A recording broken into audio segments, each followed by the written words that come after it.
All right, well, let's get back to talking about Baptist tonight. This is a 4-night effort, and I'm actually going somewhere. Our last night, I'm not going to do a spoiler, but we are going to have some announcements of sorts about our place in Baptist life, and I'm working up to that by giving a lot of the history and the background these 4 weeks together. And last week we talked just generally about Baptist history, how Baptists got here to start with, when and how the Protestant Reformation started. Anabaptists split off from that. Our particular group of Baptists split off from the Anabaptists, how they came from Europe to the States, landing first in Providence, Rhode Island, and then along a lot of the coastal communities. And then we looked at some of Second-Ponce's history that led to this place and our part in it. We also left a couple of questions unsettled. I said last week that the Southern Baptist Convention sold Glorietta, and Jim let me know later he thought the SBC had also sold Ridgecrest, and they did. In 2020, the other Southern Baptist Conference Center was sold to a Christian group not affiliated with any denomination. And then we had questions last week about First Baptist Church's original location, and we had to go to our First Baptist historian, Glenn Summers, who tells me that it was at Forsyth and Walton. Did I write that down correctly? Glenn's telling me. It was about 6 blocks from the Capitol, he said, the first location of First Baptist Church. And one of our ancestor churches, Second Baptist, where the second comes from in the Second-Ponce name, was a split off of that congregation. All right, we're going to get to some of the stuff. This slide has to do with last week too. Last week we had a little bit of a confusion, I thought, when we were talking about the Southern Baptist Agencies and Entities, because we started talking about some of the state Baptist agencies and entities. So let me clarify that a little bit tonight. The Southern Baptist Convention, located in Nashville, Tennessee, is the national body. I listed last week all of the agencies and institutions. The only educational institutions of the Southern Baptist Convention are the seminaries, the graduate theological seminaries. They don't run colleges at the national level. The Georgia Baptist Convention and other state Baptist conventions have their own agencies and institutions, and the Baptist colleges and universities are either now a part of the state Baptist or have broken away from their state Baptist heritage. We're going to look at the Georgia ones in just a moment. And then at the local level is the Local Baptist Association. And hold on to this, bookmark it. We're going to come back on the last night and talk more about relationships to the local association, the State Baptist Convention, and the Southern Baptist Convention. But the local associations were formed years ago when transportation and communication were not as quick as they are now. And so for the churches to be served in any efficient way, there needed to be a local association of Baptists to coordinate ministries. The truth is, now that communication and transportation are what they are, this might be outdated, but still the local Baptist associations still exist. I don't know of any local association that owns anything beyond the building they're in. The Atlanta Baptist Association rents the building they're in. So they don't have agencies and institutions like the state and national. Does that all make sense? That was a fast run.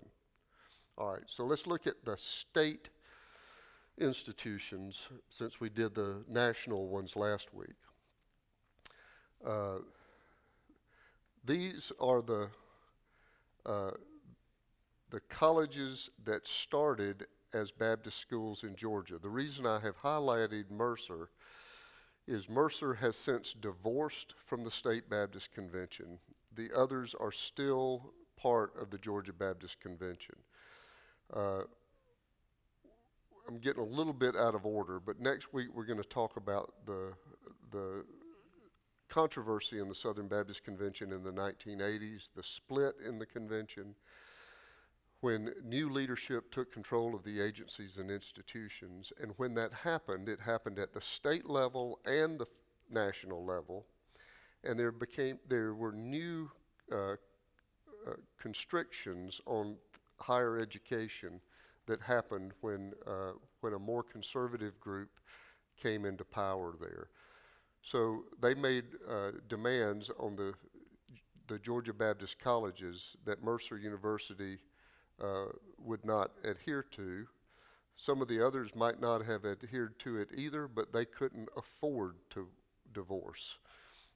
Mercer could afford the liberation. And other schools in that tradition we talked about last week are Wake Forest and Furman, right, that started in Baptist as a state Baptist school, but have since divorced from the State Baptist Convention.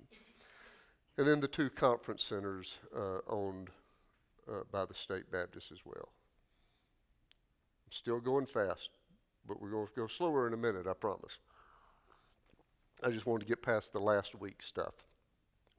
We're all nodding like we're with me? Or any questions differentiating statement? Okay, good. All right, so here's where we are launching in tonight.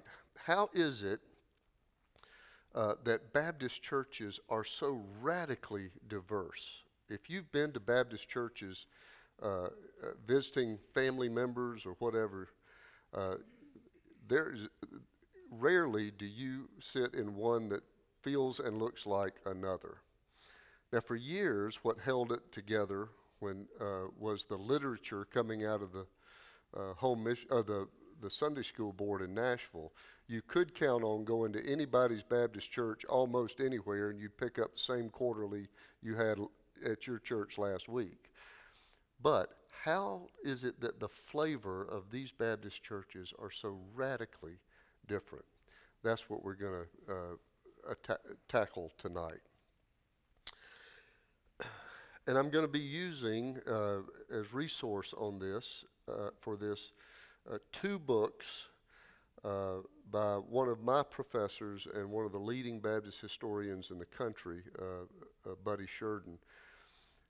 He left Southern Seminary when I was a junior at Mercer and came to Mercer. I was in the first course he taught at Mercer, and he ended up retiring from there. But he wrote two books that are going to help us in our conversation tonight. The first, Four Fragile Freedoms, is basically what do Baptists believe? And we're going to talk about that some tonight. What distinguishes a Baptist? And his book from 1972, Not a Silent People, is a book about the controversies that have moved around Baptist life and helped shape the Baptist identity. And so we're going to use his language, his terms tonight for a quick overview on both of those topics. Dr. Sheridan contends that these are the four freedoms of Baptist that hold true across Baptist life. As we're about to see as we dig in a little bit, and we talked about this a little bit last week, nobody can say Baptists believe X, right? There isn't a Baptist belief about women in ministry. There's not a Baptist belief about, and we're going to talk about why that's true. But these four freedoms operate in all Baptist life, even among churches that are radically different. A direct quote from his book, but the bold is mine. Bible freedom contends that we are free and obligated to study and obey Scripture. And pretty much you'll find that to be true among all of Baptist life. A high regard for the Bible, an obligation to its claim on our life, whatever critiques you might have of my preaching, I take seriously that it starts with the text. I'm trying to get done that Sunday what I think the text is trying to do. And that is in large part out of my Baptist heritage. The Bible, our obligation to study it, obey it, understand it. This big group of you are a part of this study of the Gospels on Tuesday nights. It's why we go to Sunday school, that we are free and obligated to study and obey Scripture. One of the catchphrases of the Protestant Reformation was Martin Luther's conviction, sola scriptura, that Scripture alone is our mandate. You remember in the Protestant Reformation was the split from the Roman Catholic Church, and in that time the Scriptures were in Latin. They were not available to the masses. The interpretation of it had to come through a priest. So what you got about the Scriptures came through somebody else. And Martin Luther, as a part of the Protestant Reformation, declaring, no, it is the Scripture alone that is our authority. And so, Baptists have no creed. Most of the other denominations we're familiar with are creedal. They adhere to what's the most popular? The Apostles' Creed was the one I was looking for, right. The Nicene Creed is an older, more ancient creed, right? But a lot of our churches today recite the Apostles' Creed as a part of worship. This we believe, they are saying. This is our creed. And Baptists have never been a creedal people. There's not a Baptist belief. Baptists have adopted the Baptist faith and message. It is not creedal. It's kind of a loose understanding of how kind of most Baptists might kind of think about, right? It was never intended to be authoritative, but a group of Baptist scholars in 1963 got together and kind of went through what might Baptists think about Scriptures and salvation and the church and evangelism and education and all the rest. As you can see, it's a pretty comprehensive document. Each of those, there's about a paragraph or so to represent each of those topics. But again, it was never intended to be a creed, just kind of a loose, this is kind of what Baptists believe. After these two terms are used, I'm going to get real twisted up next week when I start talking about the split in the convention. One part of that group calls it the conservative resurgence, and another part of that group calls it the takeover, right? So I might not be fairly balanced in my language, but when this happened in 2000, this new conservative group in power redid the Baptist faith and message, and they left a lot of it intact, but they changed some significant parts of it. And you see two of the most significant listed here. for the first time, the Baptist Faith and Message declared that women were not to be senior pastors, and that Jesus was not the standard by which the Bible should be interpreted. Let me say a quick word about that.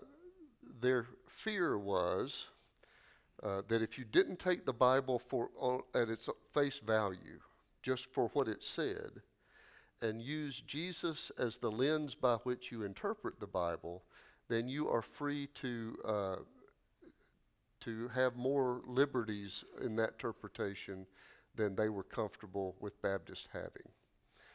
And so, with a declaration that the Bible should speak for itself and not be interpreted through any lens, they took Jesus out as the criteria of interpretation. We can talk about that more as time allows and if you have interest. But this is an important part of night 4. You see, I'm doing a lot of teasing about night 4, but we're going to come back to the Baptist Faith and Message in that night as well. The second freedom, soul freedom. Again, this idea that without creed, without interference of clergy, everybody is to go to God on their own. We don't have to go to a confessional booth to make our confessions, right? Everybody has a direct relationship to God. That's kind of a Baptist standard across the tradition. Yep. This is what we usually refer to in shorthand. Yeah, exactly. Gail was saying, is that priesthood of the believer? Yeah, it is that idea that each believer is his or her own priest, not needing another priest to go to for interpretation. Oh, I forgot my book. Forget the Marnie part. I was going to read a great quote, but forget it. And so this is also complementary with what we talked about last week in the Baptist history, that Baptists formed around believers' baptism, that you had to be, that infant baptism was not valid, that you had to be a confessing believer and then be baptized. And that goes with that, because see, the priest would have baptized an infant, right? But because we are responsible to God alone in our own relationship, it is that's what leads to a regenerate church membership. Church freedom.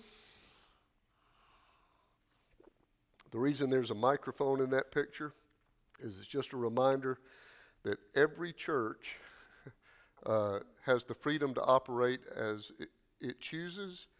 And in this church, that means the 4 church and conference meetings we have each year is the final word of authority for this church. And we are free to organize our church ministry any way we want. And churches, some Baptist churches have a board of elders. Some have a pastor who makes all the decisions. Can I get a second to that motion? No. You can do it any way you want to and still call yourselves a Baptist. It's the idea that every congregation has the right and responsibility to run its own affairs. We have no bishop in the Baptist church. There is no convention vote that can change anything for us. If the Southern Baptist Convention votes in their meeting anything, it's not authoritative for Second-Ponce or any other church. That's a very different church structure than most that we know that have a bishop, a hierarchy, right? When the bishop says, thus saith the Lord, that's what you're going to do if you're a Methodist church, right? We have no agency, institution, or person who can decide how we will operate Second-Ponce.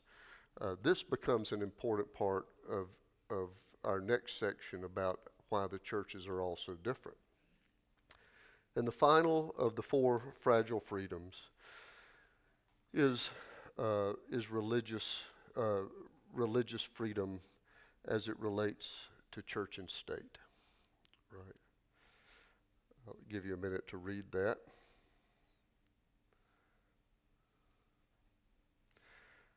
And so this is, and Baptists have always been leaders in the conversation about separation of church and state, and at the fight against Christian nationalism. Because now this doesn't mean Christians don't run for office or any of that. It means that that the country's government can't do anything to shape the life of the church. Right? That the Senate can't make a law that tells us how we're going to worship, what we're going to do, how Christians behave, any of that, right? So, let me stop there for a minute and see if there are any questions on the four fragile freedoms. Glenn? Are there any consequences to that? Say like again. If Baptist freedom, like let's just say a Baptist church proposes something that's completely off the wall, you know, could a higher authority of a Baptist church say, look, we'll have to kick you out of the whatever they belong to? Right. So Glenn's asking, is there any, if a Baptist church just goes completely wacko, what are the consequences of that? Yes, for any reason, anybody in Baptist life can disaffiliate with somebody else in Baptist life, but there's no power on that local church, right? So a local association, well, this happened all the time. Baptist churches in the South would ordain women deacons or hire a woman pastor, and the local Baptist association would say, shame on you, and we don't want to be in affiliation with you anymore. And they would disassociate, which is their freedom to do. It's also the church's freedom to disassociate. But there's no power. The church, they can't close the church down. And there is no requirement that the church give them money, right? And there's nothing that the church has to have from them. It's a free affiliation. So even if that happens, the church is completely intact. It's just a wacko Baptist church, of which there are many. That's right. Yes, John was clarifying that the church owns the property in the building. That's exactly right. That's not true in all denominations, right? In some denominations, the denomination itself holds the deeds to the property. But this church is owned by this group of people. And if at the next church in conference, you all voted to paint the steeple purple, you couldn't bring new business and pass it. It'd take two, but in a row, if you want to paint the steeple purple and start bringing live animals into worship, if y'all voted in two in a row, that is what is going to happen.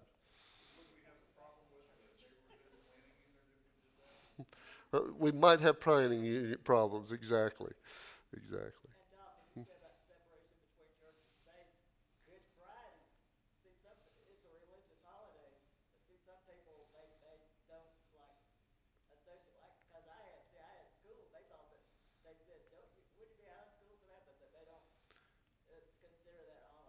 No, that's right.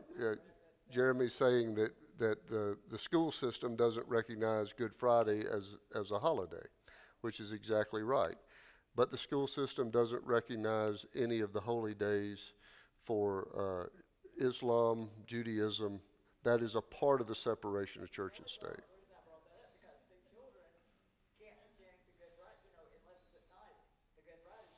That's right. That's right. Yeah. I've got a lot to cover on this part, which I think might be. This is what's setting up the split that happened in the 80s. So Dr. Sheridan's book, Not a Silent People, was a book about a lot of different controversies that shaped Baptists, and we don't have time to go into all of these controversies, but he does deal with a moderate conservative controversy of the 80s in this book. And he introduces two terms, and I've done some of this work on Wednesday night before. This will be a repeat for some of you. But he introduced two terms that are kind of shorthand for helping us understand the great diversity in Baptist life. Dr. Sheridan talks about the Charleston tradition of Baptist and the Sandy Creek tradition of Baptist. The Charleston tradition is this educated clergy tradition. It's most of our First Baptist churches, not all. Richard Furman was pastor at the First Baptist Church of Charleston. Remember, we looked at that sanctuary last week with its split chancels, and in the early days they had a robed clergy. It was a very formal service. Richard Furman, of course, is the pastor for whom Furman University is named.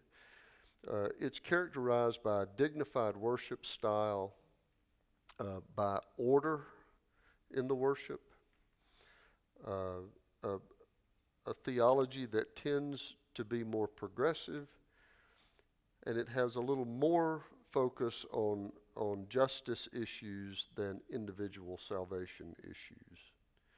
Now, I'm painting with a broad brush on both of these traditions, but for time we're going to need to do that. We can take exception to some of it. But I think we'll get the overview of where we are in the tradition. The Sandy Creek tradition is named for revivals that broke out in North Carolina in the Sandy Creek area. It is our revivalism heritage. By the way, we'll mention this in a minute. We are all of our churches, some of all of this, right? But the Sandy Creek tradition is our revival heritage. It's characterized by uneducated clergy. By the way, 80% of the Baptist churches in Georgia do not have a full-time pastor. Think about that. 80% of the Baptist churches in Georgia don't have a full-time pastor or a theologically educated pastor. But remember, they can call whomever, right? It's up to them. So, there's more focus on heart than head.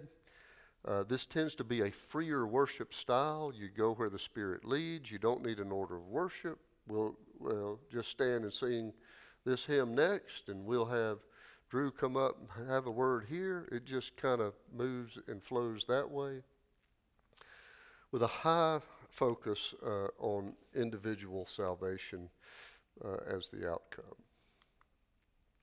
So, as we were mentioning just a minute ago, every church, you'd be hard-pressed to find any church that is purely Sandy Creek or purely in the Charleston tradition. And these are, low church and high church is not a value judgment. It's just the language that's given to the worship tradition.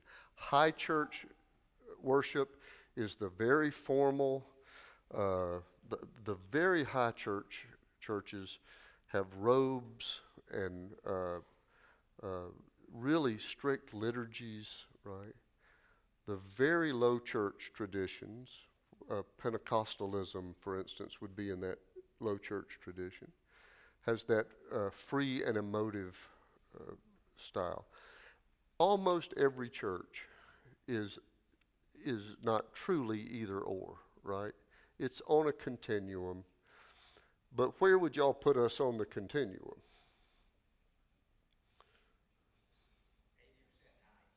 80% high. Yeah, 80% high church. Yeah, that's right. That's right. Our tradition, we are much more influenced by the Charleston tradition than we are the Sandy Creek tradition. I used this slide last week, and this is one of the telltale signs of what our tradition we are in. You notice the titles in every pastor this church has ever had, right? So that is, it's not always an indicator, but it says that that our church values an educated clergy and has since its inception. So as we've said, we are more in the Charleston tradition, all 7 pastors with degrees. 2 of the 7 pastors of this church left here for jobs in higher education. 1 came here from higher education. And I don't know about Ryland Knight, but I think all of the pastors of this congregation have served as trustees of Mercer University. So we are not 100% Charleston tradition, but we are clearly in that tradition. The pastor on the left is my predecessor, Russell Dilday, who's going to come up a lot next week when we get to the controversy. And of course, Jerry Falwell is the other pastor, and they are kind of more current examples of what those traditions look like, right? Well, you can imagine how hard this is to hold together. How do you keep Baptists together when we look like this? Those are 2 McAfee students, now graduates, in the top left in their robes preparing for worship. Baptists are all of this that you see pictured here. And how can that be? That we can be all of that? Well, we answered it a minute ago, right? Every Baptist church makes its own rules. So there's a picture here of a foot washing Baptist. If that local congregation decides this is who we are and how we express our Baptist identity, then fine. If the congregation, and the congregations have done this, have called 13-year-old pastors because they saw a 13-year-old preach with fire and vigor and said, yeah, he ought to be our preacher.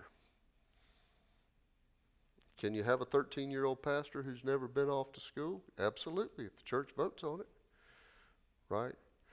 That's how the Baptist tradition gets this diverse across the landscape. And it becomes too diverse to hold together, right? If you have, if you're going to Baptist meetings and you've got all of what was in that last slide joining together at the Baptist meeting, trying to do business, can you imagine what that looks like? It just became too big to hold together. As our church historian at Mercer used to say, Baptists are the denomination of Jesse Jackson and Jesse Helms, and you just can't hold that together for long, right? So the controversy we're going to talk about next week was set up by this broad range of diversity and the priorities that diversity represents. Oversimplified, but the more conservative part of the tradition values purity at a very high level, and the more liberal part of the tradition values freedom more than it values purity. And those 2 things were at odds still are at odds. One group is saying you can't be a true Baptist unless you are as righteous and pure as we are. The other group saying you can't be a true Baptist if you take away the freedoms that we hold dear. So that's where we're headed next week. We're going to talk about when this all came to a head in the 1980s and the Southern Baptist Convention split and the Cooperative Baptist Fellowship formed out of that split. 9 new seminaries formed in the 1990s out of that split. We're going to, and Russell Dilday, the third pastor of this congregation, was president of Southwestern Seminary when all of that happened, and he was right at the center of this controversy. And I'll be bringing some quotes from him next week as well. So what questions do you have about tonight's presentation? What are these churches that change their names away from Baptist? What are they trying to say? Mr. Paul asked what the churches that are changing their name away from Baptist, what are they trying to say? Baptists don't have a good reputation in all corners because of what we've just talked about, right? Baptists are sometimes known to be backward because a Baptist church can be anything it wants to be. And so some of the other denominations have standards, for instance, for clergy. You can't be a pastor in some denominations unless you're theologically educated. As we've already said, Baptist. And so particularly in places like we are, in Buckhead, Baptist can have a bad name because it's a highly educated community, and folks might have grown up at Edna's church, right? In a community where the Baptists were known as being the uneducated, unsophisticated part of the religious community. And so to get away from that, some of our Baptist churches have given up the Baptist name in not on the paperwork, but on the sign and the way they communicate. There's also a more general trend for all churches to get away from denominationalism and just be known for the church they are rather than the denomination they represent. For instance, Peachtree Presbyterian Church is now going by Peachtree Church and not Peachtree Press. They are also distancing from a denominational label. That's not the same Jerry. That's not the same Jerry Falwell that was on TV. That's the same Jerry Falwell. Yes. Jeremy's asking if that's the same Jerry Falwell that was on he was founding president of Liberty University, kind of a television evangelist. And see, this is where it gets a little fuzzy because he was tied to education. He is educated, but he is also a leader in the Sandy Creek tradition. He's a leader in that revivalist tradition of Baptists. Yeah. And I heard that Jerry Falwell, I think he was on TV a lot. Yeah, he was. Other questions? Anything? Allison?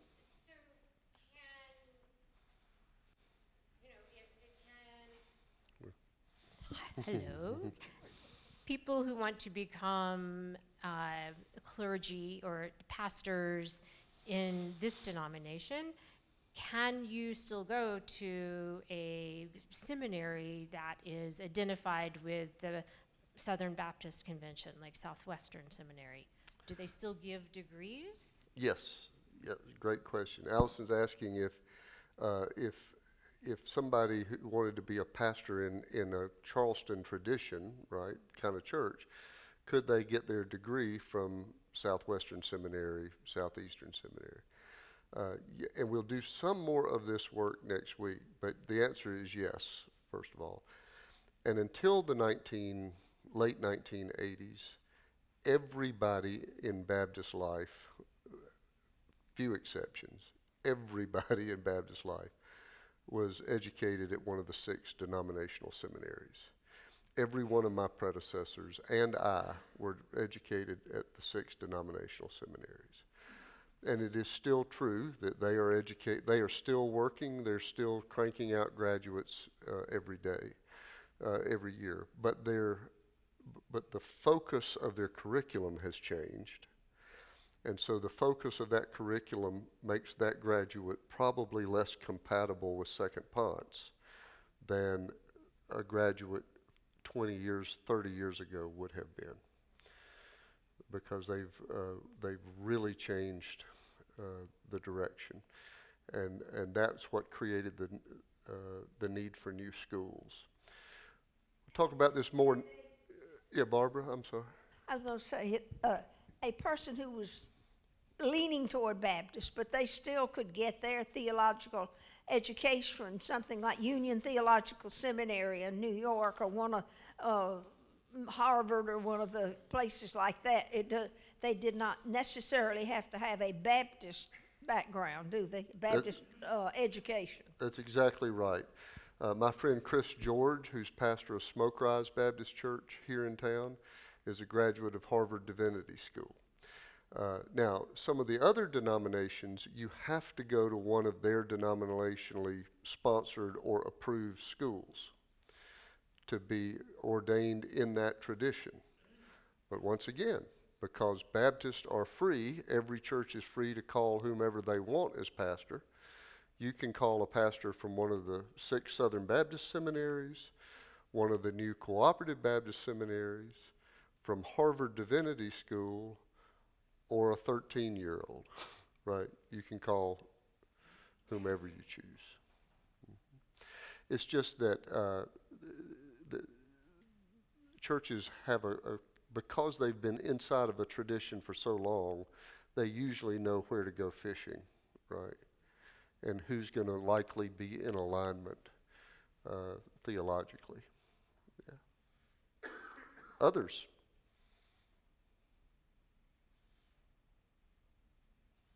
Oh, come on, I left a lot of time for questions. I thought we were going to stir it up tonight. Let's go.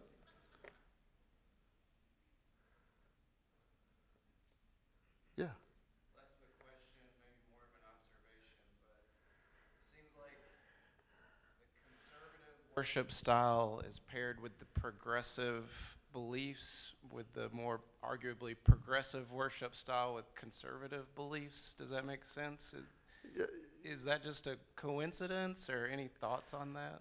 Yeah, Aaron's asking, progressive worship styles,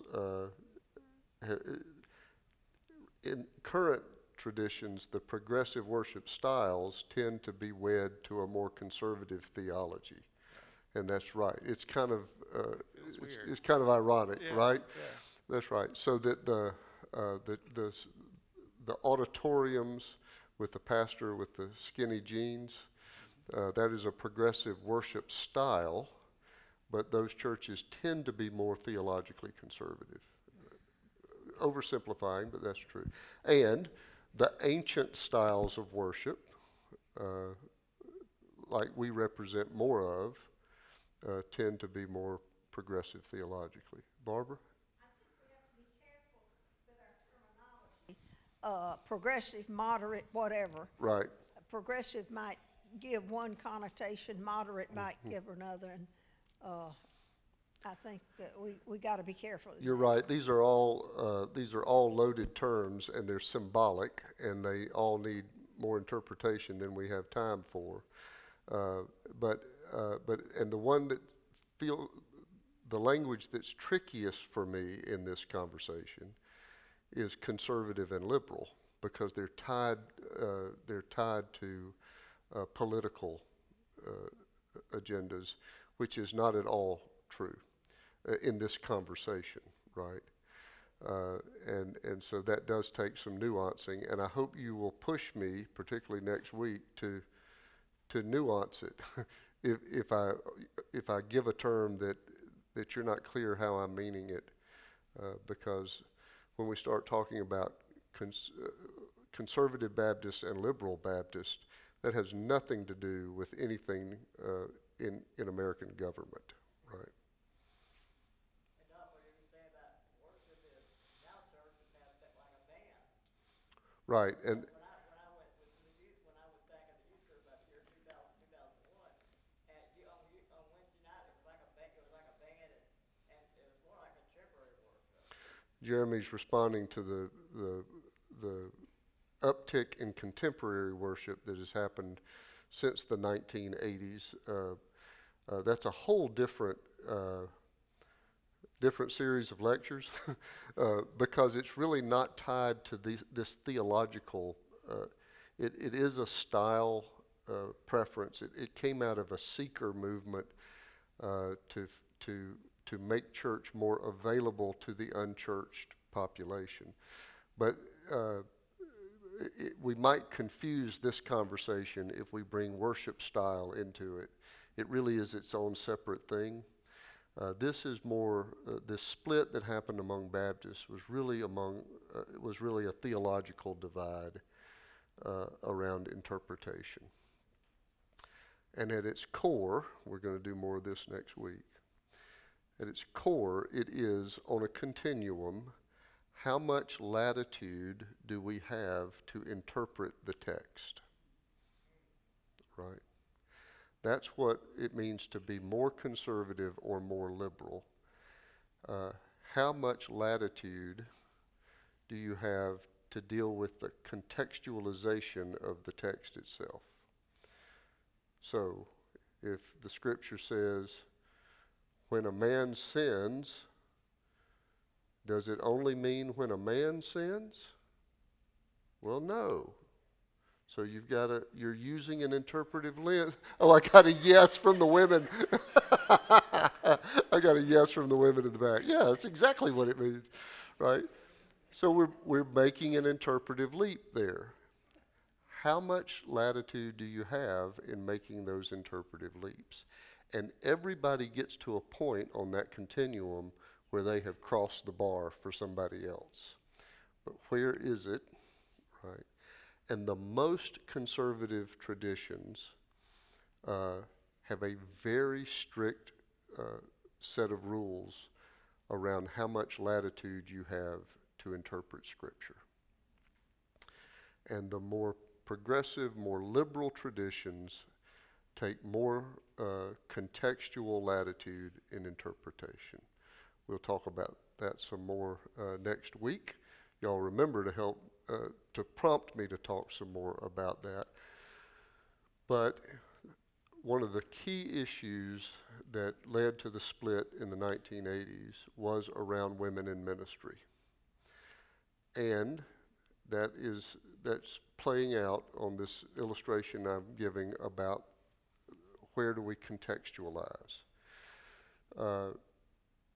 There are no women who've been ordained a pastor in the Bible, right? I mean, and the scriptures about deacon ordinations are about when a man, so forth and so forth.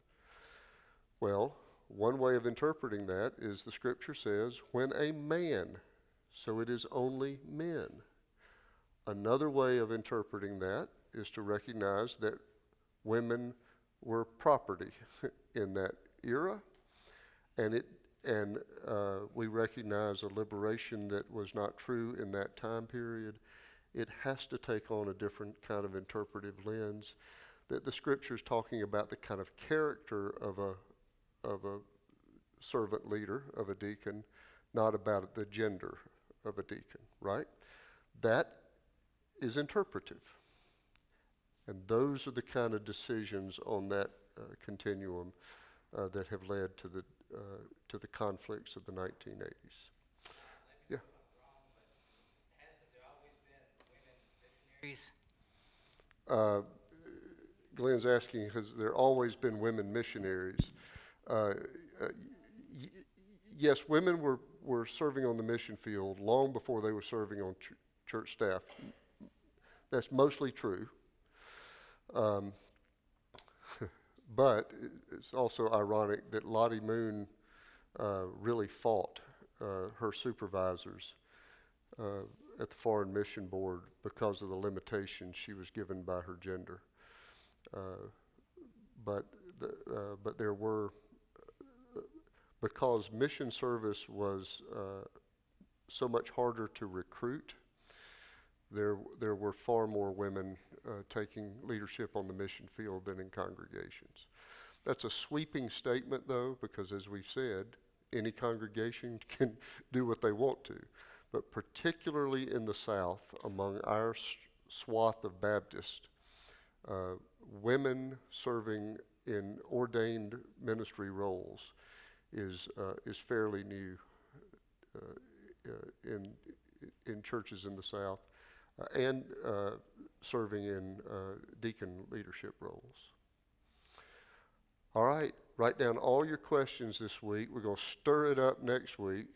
We're talking about the controversy. Hopefully we'll do it in a way that's not controversial, but educational, and learn more about how the Cooperative Baptist Fellowship formed out of this group of diverse Baptists.